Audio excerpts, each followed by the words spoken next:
Hi there folks, and welcome to another overview of a new product, this time from ZowieTech, and it is their 4K POV camera, NDI camera, named aptly called the ZowieCam.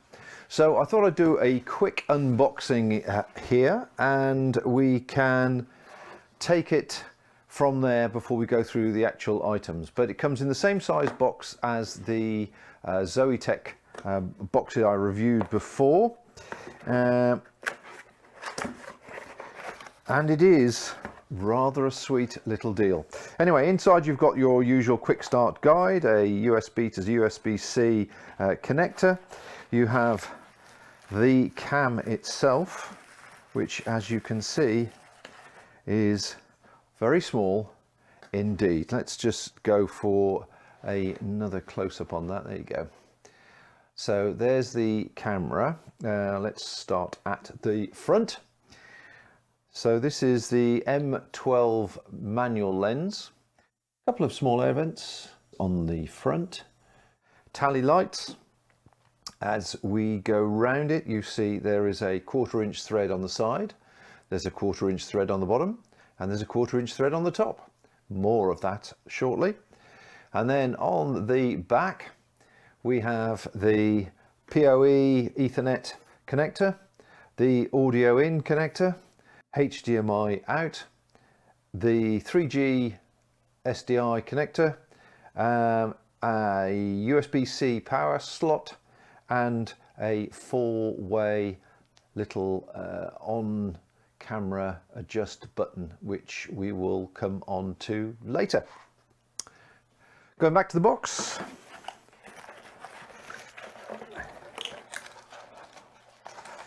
We have the expected power supply unit, and elsewhere we have these little items, in which, if I go back to the other camera again,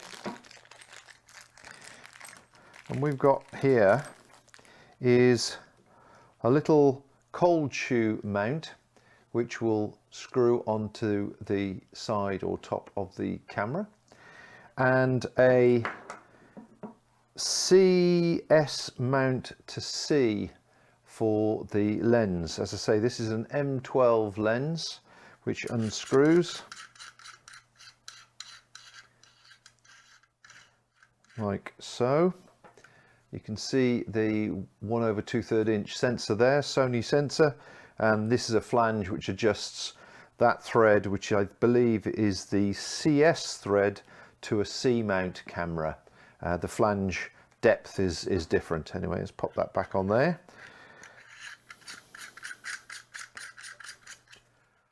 Metal construction really feels solid in the hand. Small little cooling fan on the bottom, and that obviously keeps it cool as it tends to use. So yes, how would you use a 4K NDI PoE, POV and PoE camera? I've certainly been looking for one of these as a replacement for this camera in front of me, which is actually a Sony V1000 Sports action cam, and that also has a 1/2 inch sensor, but I believe that one is the action cam is a CMOS sensor. This is a multi-stack sensor. So that's an 8 megapixel sensor. This is an 8 megapixel sensor, and we will do a side-by-side comparison shortly. Right, so how do you use it? What do you do with it? Let us plug it in and find out. Just so happens I have a PoE cable here. Let's get that plugged in. Wait for the camera to boot up, as it indicates on the front with the light there. Get some of these things out of the way. Okay, so I've cleared the decks. That's a sweet little lens cap that goes over the front to protect the lens. So I'll put that out the way. And as you can see, the 3/4 inch mounts. Now what that means, it enables you to use this camera in a standard 16:9 format, or if you want to do a 9:16 format, you can rotate it and run it accordingly. As I say, it's a 4K NDI network camera. Got a little tripod here which I'm just going to use to keep it steady, otherwise it keeps rolling around, and we'll put it to the test. Right, let's get something for it to focus on. A couple of Buddha Bar albums I think might be useful. Any other classics, a bit of Prince perhaps. Prince and a bit of Tina Turner, rock and roll. Right, let us put that one there so you can see that, and we will come over to the ZowieCam. Now this is a manual lens, so you have to do the lens focusing manually on this one, but it comes with other facilities. There's another version which has got an automatic lens, automatic focusing lens, autofocus, and there we go. So that is the ZowieCam, and that is the Sony V1000 cam. See if we can do them side by side. So that one is the ZowieCam, and this one is the V1000 sports cam. You can see how crisp that is. Now it's at the moment it's feeding into vMix, which I'm recording this on. If you look at the depth of field behind here, you can see that this camera's got a lovely shallow depth of field, and we'll explain that as we go into it in more detail. So just going over to some of the key points of the camera. As you can see, NDI, it supports not full NDI but HX 1, 2 and 3. It's got a Sony CMOS sensor, 4K quality, PoE, SDI output, interchangeable lenses, and the rest of it you can read yourself. And also those little lights at the front act as tally lights. Let's just go to the next slide. That's the dimensions of the unit. Very, very small indeed. A nice solid metal construction. The CMOS sensor, as you can see, gives you a fantastic picture quality. Something quite impressive really. But of course, in this particular one, the M12 version, it is a manual lens. So it's ideal if you're using it as a POV camera and your distance between the object and the camera is obviously fairly static. The lens options are C lenses, CS lenses and M12, but it comes as standard with the M12 lens. Now NDI obviously is helping enormously, and it's just wonderful just as you saw to plug it in and away it goes. The tally light is another feature which is pretty standard but great when you're letting the talent know exactly what's going on, and you can access it and get into it into the software to set it all up and set the camera accordingly, either via something anything connected to the same network. Obviously everything from a phone up to a desktop. Once it's connected, of course, you can also have an output of HDMI as well as through the network. So it gives the talent an idea of how they're looking. So you've got a through signal on the HDMI and SDI, which is a massive help. And of course, you can be feeding other monitors as well. And then once you're connected, of course, it also has the streaming capabilities. So in actual fact, you could use this camera remotely, attach it to something like a Netgear Nighthawk, and it could SRT or RTMP a signal to another destination, which makes it the perfect POV camera. Okay, so let's get into the software and have a quick walkthrough on that and see if I can break down some of the things that I was interested to know that hopefully will make it clearer for you guys. So the login details are on the bottom of the camera, and once you get to the login page, you just need to be on the same network. Then you go into the usual login details. And here we have the preview of the camera at the moment. Obviously that is a low res preview. Now on the right hand side here, you'll see straight away there are memory buttons, and once you've set the camera up, you will see the details of that settings here. So whether you were streaming live to a regular basis to YouTube or whatever, it would appear here as a memory. So it makes it much quicker to plug the camera in and stream straight away. These are the camera controls, and that is also available on the side of the menu, tucked away. Sometimes you can't quite see it because it's fairly faint, but it is there. So we'll get into that in a second. But that's your exposure, which loops through the circuit. So that's manual exposure, that's shutter priority. So the aperture and the shutter stay the same, but the gain changes, and that's full auto. So let's get back to SAE. Then you've got exposure lock, the white balance, which we'll come on to in a second, and then we've got noise reduction, and I'll explain what I've done from that point of view. Okay, so let's get into the main menu. So this is your main gateway, and this basically tells you everything that's going on your camera as you've set it up, and the last thing it remembers. It is obviously NDI is switched on, the product name is there, you've got the usual IP details and so on. Quite interesting, it will, the scan here, it will scan for other ZowieTech products. So if you've got some of the ZowieTech PTZs, the Zowie box, which I did last time, and so on, it will scan and spot those on the network, which is quite interesting. The camera, as you can see, the tally is switched on. There's all the camera details there. Noise reduction 2D and noise reduction 3D. It's one thing that isn't explained very well in the paperwork or the online manual, and I'll explain what I've done there in a second.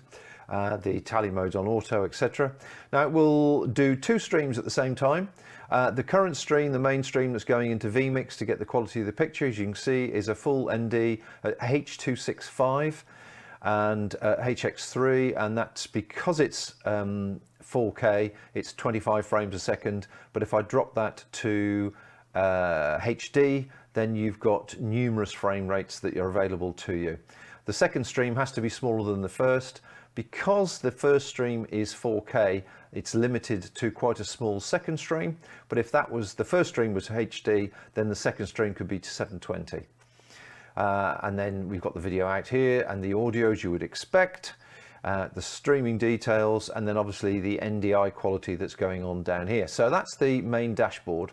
So in the camera itself, we then get straight to the controls and the exposure. So as I said to you earlier on, we've got the exposure lock, it's on shutter priority. You can set the gain limit so it doesn't overexpose and have those horrible bleed colors. Although it's outputting at 25 frames, the shutter's at 150 and it's metering average. So you can change it to center, spot, matrix or average. And then up here we have the exposure, the color. Now the color setting at the moment is set on manual, but you have full auto and VAR and one push. I think the one push is basically you point the camera at a white sheet and then click that and it gives you the white balance. I think I did that earlier on. No, which one was it? This is VAR. So yeah, the light temperature in here is 51 Kelvin and it only allows you 5,000 or 5,500. So that's the reason I set it back to what it was, auto, I think it was, wasn't it? And you also have the individual image controls like the brightness, contrast, sharpness, blah, blah, blah, blah. Now the flip mode is disabled, but here you go, you can flip it horizontally or vertically. And you can also crop accordingly as well. The noise reduction, as I say, is the one which is a bit strange.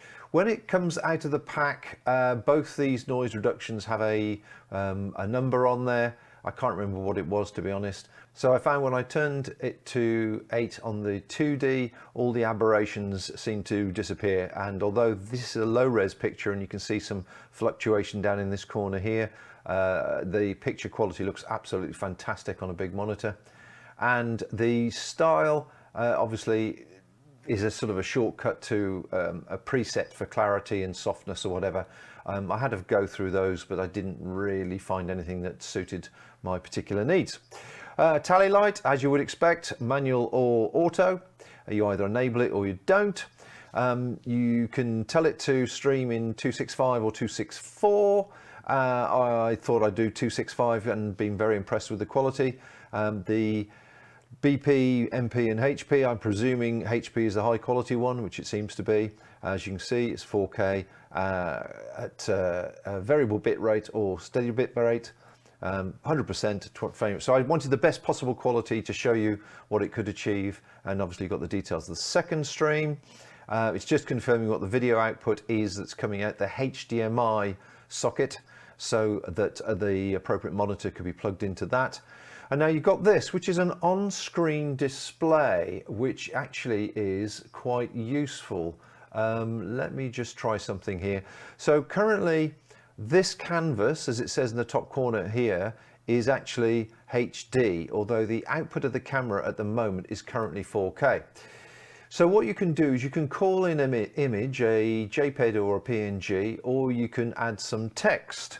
And if you were streaming, for example, a test text, so that's my test text. That's the size of the font. If you wanted to just overlay some text or your logo, and this goes out to the stream, it doesn't go out to the HDMI monitor that you have plugged into the camera.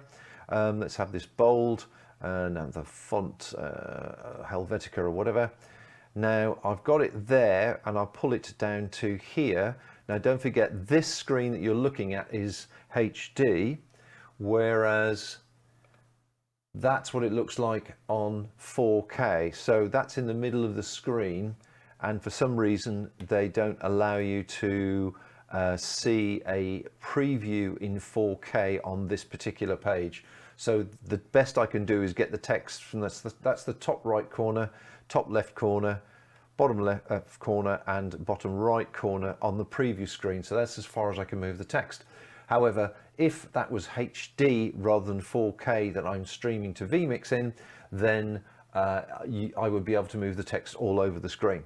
And once again, you just, there's the text there, you can just turn it on and off and delete it accordingly. And then you can add several of these and it will appear in your dashboard up here, so that you could then turn them on and off accordingly. Right, let's get back to the on-screen display. Right, so there it is. So I'll just bin that and that's that sorted. Okay, on the audio, well, that's enabled, and obviously you've got the obvious formats, AAC or MP3, sampling rates, etc., bit rates, stereo, and whether your source is line in or not. So that, and then you save that accordingly. And then when we get down to the streaming, you've just got the local details, but then you have the live. This is where you would add your RTMP, SRT, and put your appropriate details, stream keys, etc. Once that's in there and it's saved, it would then appear in that live button here, and you could then just click it on quickly, so you don't have to go through all these settings every time you use it. The record settings, well, that's obviously software they use for a lot of ZowieTech products. There's no recording facility on this. And once again, we get to the NDI section. So you have HX2 or 3. You can rename the device to make it easier to find. And you have the usual IP and multicast buttons here. So if you want to send it to more than one IP, you can do so there. On the network, we have the usual network details you'd want to know. The port details, I don't generally tend to touch this sort of stuff. And obviously at the moment, the ZowieCam 13884 there is the login, and you can change that if you wish to. Plus you've got the NAS system there as well. And then finally in the system page, we have NDI confirming it's activated, the admins, the usual sort of synchronized time or whatever else. The default tends to be where you go for standby or to restore your factory settings. Upgrade as appropriate. When you upgrade, you just drag the zip file there, and the logs obviously for the logs. So back to the image from the camera itself. I'm not going to read all these out. You'll read these as they go up the screen yourself. But in case I've missed anything, I thought I'd just quickly have them ready on the screen. It will take USB-C as power, as well as PoE. I'm using it as PoE. It's a stacked Exmor RS CMOS sensor. Those are all the electronic shutter speeds, which is quite useful for people doing sports. The noise reduction needs a little bit of work, and the color temperature. It takes a while to get the image to look as nice to compare it to other cameras, but it didn't take very long. So there you go with the encoder details. You can have your various frame rates for PAL or NTSC, and if you want it in Chinese, you can have it in Chinese as well. Streaming out at RTMP and SRT, very, very useful, and certainly how I'll be using it as a POV behind the scenes camera probably. You have the various outputs, and obviously you can set all the configurations and so on as you would wish on the menu. So I hope I've sort of covered most of the important parts for general interest here.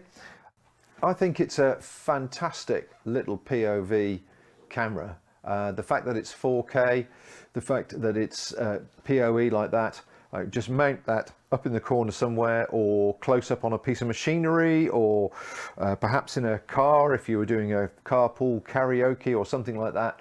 You've got a nice little unit that you can, obviously with the attachments, you can put a little light on top as well, which is absolutely superb. The only frustration, I suppose, if you were to talk about frustrations, if I cut to the actual camera itself now, is the fact that it's manual focusing. As you can see, it's focused on the CDs at the moment, but the ones in the background, you'd need to have a nice big monitor so that you can get everything in detail as you wish. But I don't know what you think, but I think that's a gorgeous 4K image, bearing in mind this is being interpolated down to HD for the purposes of this video. So I hope that's been of some to use here, folks. A lovely little camera, something that I'm very pleased to get my hands on, and I'll definitely be using in my studio here, and I'll probably be using it when I do live streams outdoors as well. As I sort of implied earlier on, if you just take that, a small power block, and something like a Netgear Nighthawk or a small 4G LTE modem, you've got yourself a complete streaming unit, which can be behind the scenes, and providing you've got a decent 4G LTE signal, you can hopefully get yourself another background shot. And if it was 4K as well, you've got the ability to obviously move around the image if you're outputting in HD. So I hope that's been of some use to you. If you've got any questions or whatever, drop them in the comments below. Thanks for watching.